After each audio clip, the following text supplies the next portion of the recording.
Fuck.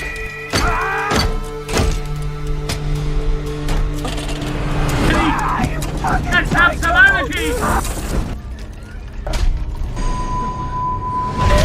Here!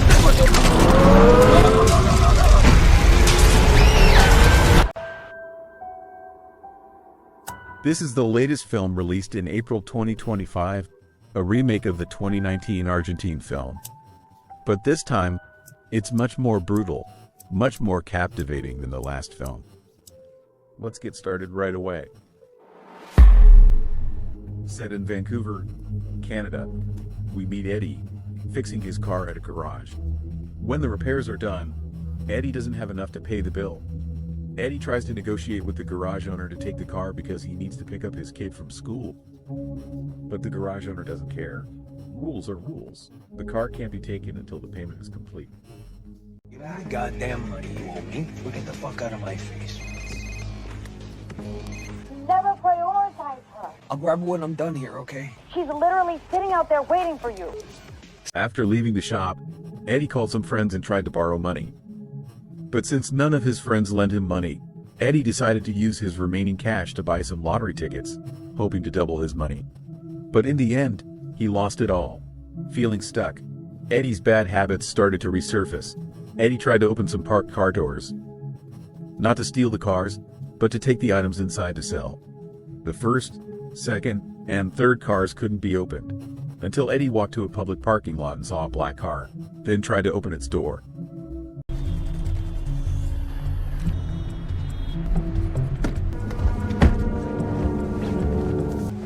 Okay. The door opens and Eddie goes in, looking for stuff to sell to get by. But after searching, he checks the dashboard, back seat, drawer, all empty. Then when Eddie's about to leave,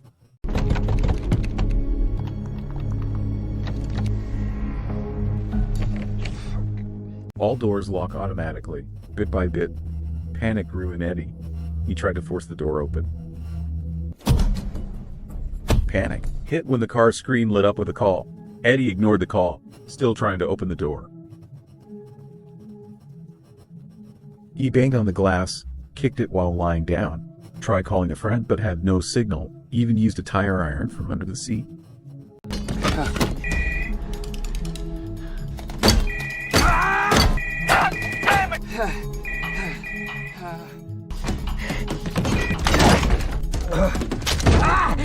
Fuck!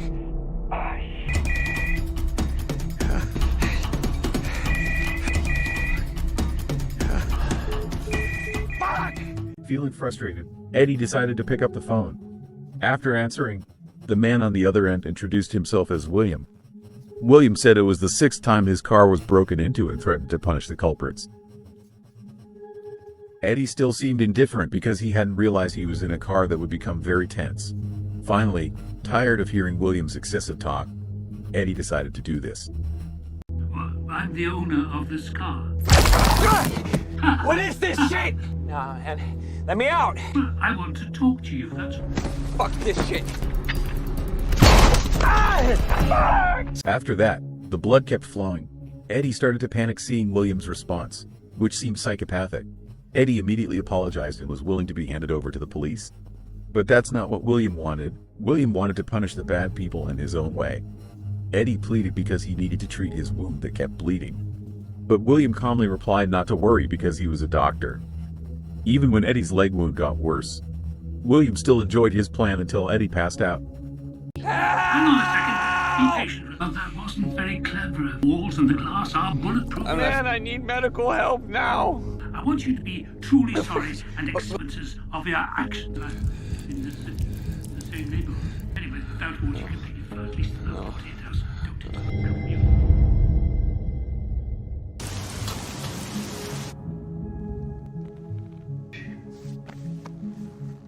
Now Eddie suddenly wakes up at night with bandaged hands and feet. Eddie seems to be dehydrated and hungry. But this is where William's cruel game starts to show. William changes the parking ad screen to show a tempting burger, adding to Eddie's extreme hunger. Long story short, now it's the second day, which is Saturday. Eddie still seems relaxed because he never thought about how cruel William would be and still believes William will release him. When Eddie asks for food, William explains with his medical knowledge that humans can survive without food and drink for more than 48 hours. Here, William seems to have calculated for Eddie to feel pain but not to the point of dying. On the phone, William keeps talking to Eddie, but Eddie still responds a bit harshly. Just give me food and water. Emma's favorite restaurant. It was a perfect day. I need food and water now, motherfucker. Here we go. Yeah. For being rude, Eddie was punished with annoying music and the car's AC on full blast. Even by night, the AC was still on until Eddie finally gave in and apologized.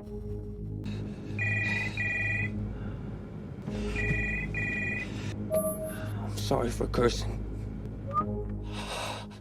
Now on the third day, Eddie is still trying to open the door with makeshift tools, but unfortunately, he still can't find a way out. Until Eddie starts to give up, William calls again and mocks him, but here Eddie realizes there's a man standing on the building in front of him. Eddie thinks it might be William, the man behind the phone. There, Eddie apologizes and begs for mercy to be freed from there. Help me out here, man. Well, the problem is rather complicated. I want to make a difference. I want justice. You think this is just? It seems William has a different view on justice. William thinks prison won't be enough to deliver justice. For him, the current prison system isn't enough. Here, Eddie wonders why, for such a small issue, William acts this way. William replies this isn't a small issue and makes a rule. William asks Eddie for his social security number to check for a criminal record. If this is Eddie's first offense, William promises to release him. But if Eddie has a criminal record, he must stay and be willing to lose 4 fingers. If this is your first offence, I'll let you go. But if you're a repeat offender, as I suspect, then I will cut off 4 of your fingers. You're serious? Well, think carefully. This is a one-time offer, but I give you my word. That's not justice. Eddie is seen rejecting William's offer. Here, William acts like a god. For William, life is very easy. Even the Holy Book says stealing is forbidden. And it should be an easy command for people to follow. But it's not just William. Here, Eddie also gives a lecture. Eddie says the rich can never truly feel or understand the pain of poverty. Eddie also thinks the rich can't know that some minor crimes might be the only way to save a family from hunger. Because Eddie lectured William, William retaliated by turning on the car heater.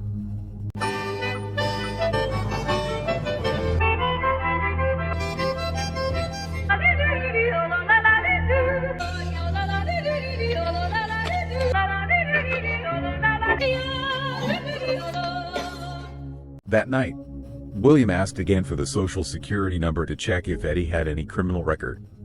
William promised that if Eddie was willing to give it, he would give Eddie a bottle of drink. Finally, in a severely dehydrated state, Eddie agreed to give it. If you give me your social security number, I will give you some water. Eddie Barish. 173-6787. Yeah, and that water. I hid the water bottle under the passenger seat in your ward.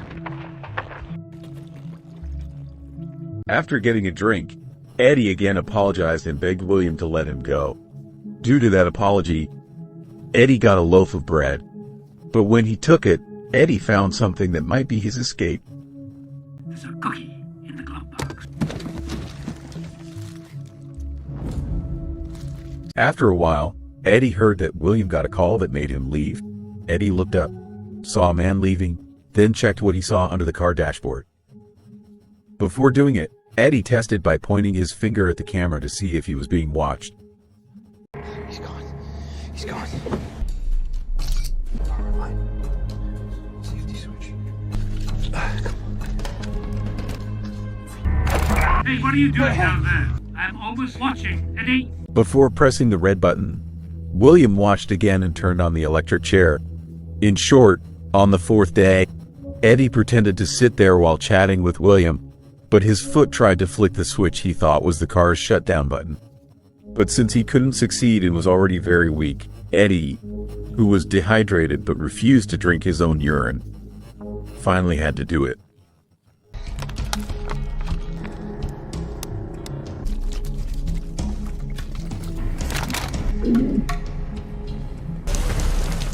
That night, Eddie, feeling bored and really tired, randomly pressed the start button in the car.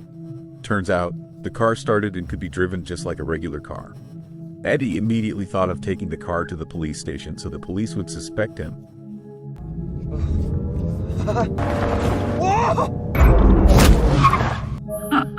Did you really think it would be that easy? It turns out it was just a prank by William because before showing a harsher punishment, William wanted Eddie to feel a bit of joy. A false hope that deepens his psychological game. Finally, with William in full control, the car headed to a place where some youths were hanging out, even fighting. An alley where delinquents gather, where life is tough. And the police are too tired to deal with it. The game began with William showing what he considered fair punishment. If uncivilized people deserve to leave this world.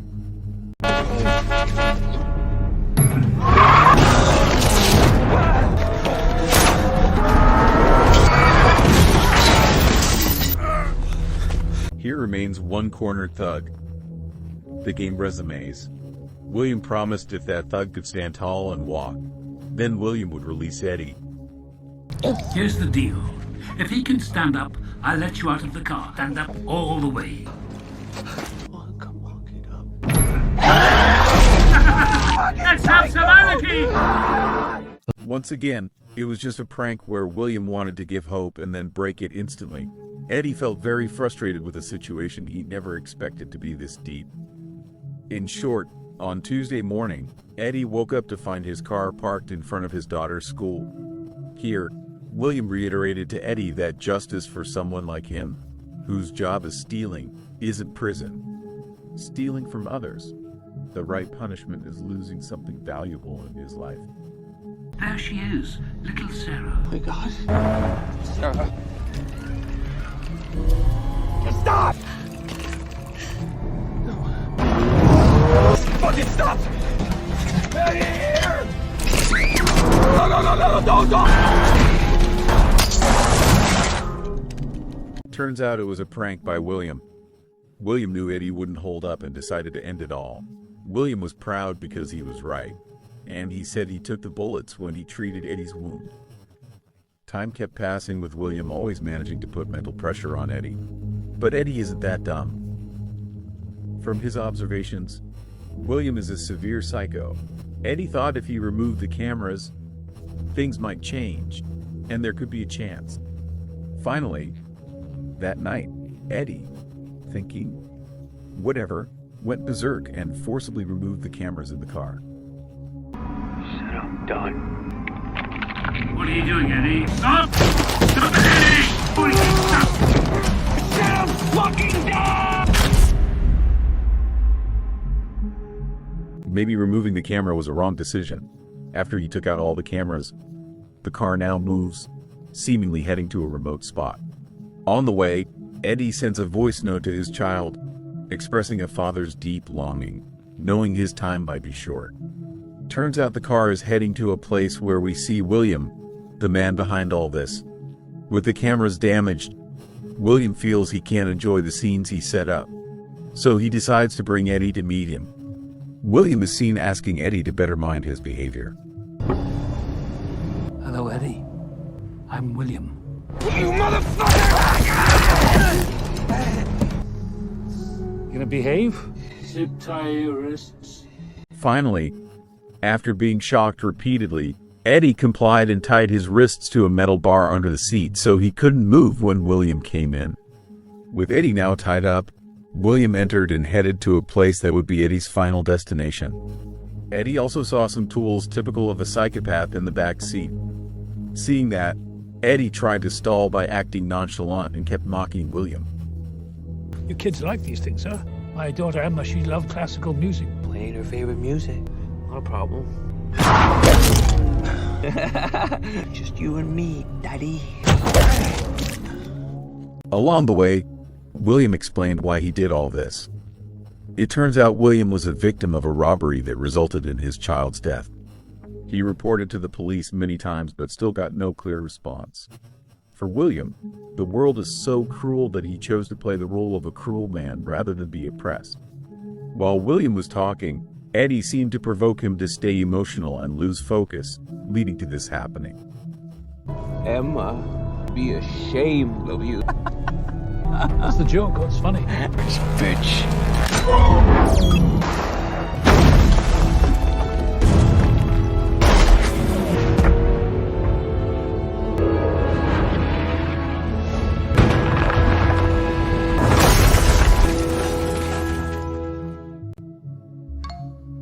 After waking up, Eddie tries to free himself and immediately unleashes all his anger.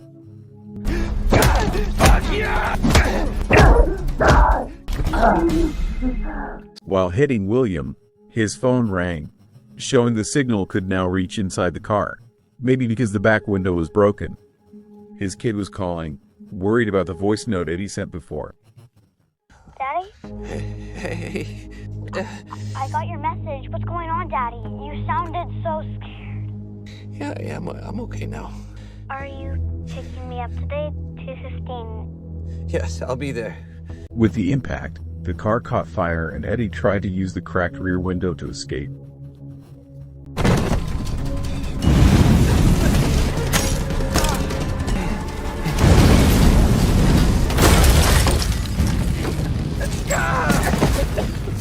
Eddie left, leaving William alive but helpless. At the end, Eddie seeks a ride back to the city and goes straight to the garage where his car is. Not to get his car, but to pawn it for a bike to pick up his kid.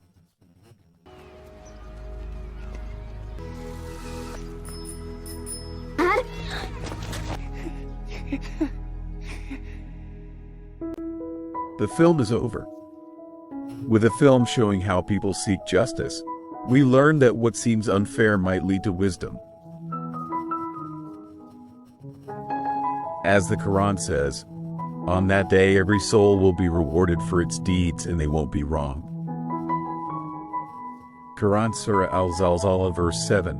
This verse tells us that the world, with its injustices, isn't where true justice is found.